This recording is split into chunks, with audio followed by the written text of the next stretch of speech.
जय श्री कृष्णा दोस्तों।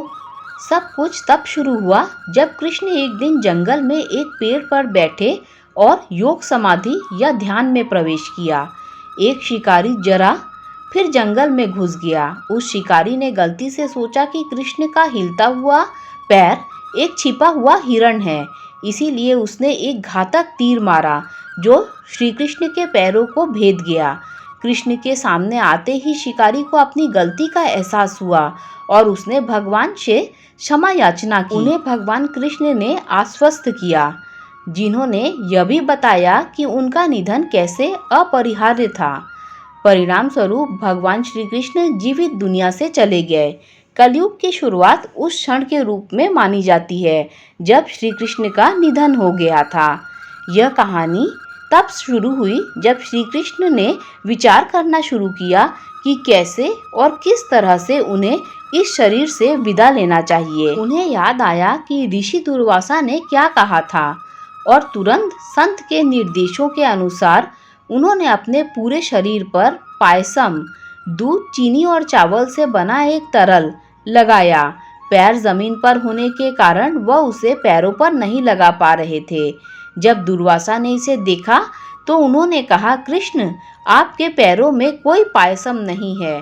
आपका पैर आपके निधन का कारण होगा।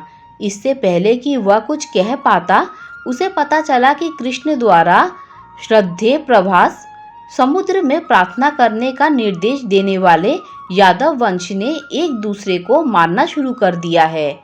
यादव पूजा करने के बजाय शराब पीने और मौज मस्ती करने लगे हैं। वे अपना आपा खो बैठे और आपस में लड़ने लगे। उन्होंने एराका घास के ब्लेड की मदद से एक दूसरे को मार डाला। जैसे ही कृष्ण को स्थिति का पता चला, उन्होंने अर्जुन को बचे हुए यादवों को हस्तिनापुर ले जाने के लिए भेजा। वह अपने आसन्न निधन से अवगत होकर जंगल की ओर प्रस्थान किए। एक पेड़ के नीचे श्री कृष्ण ने विश्राम किया और योग समाधि में प्रवेश किया।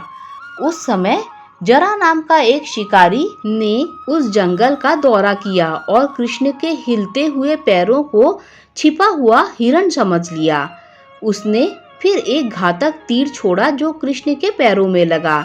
कृष्ण के पास पहुंचते ही शिकारी को अपनी गलती का एहसास हुआ और उसने भगवान से माफी मांगी।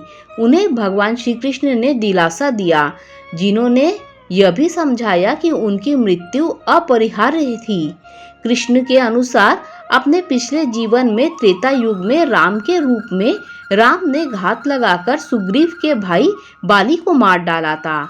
उन्होंने अब जरा के माध्यम से उसकी कीमत चुकाई है, जो पूर्व जन्म में राजा बलि था। ब्रह्मांड का शासक कर्म के नियमों से मुक्त नहीं है, जैसा कि यह कहानी बहुत खूबसूरती से दर्शाती है। इसीलिए भगवान कृष्ण ने नश्वर दुनिया को छोड़ दिया।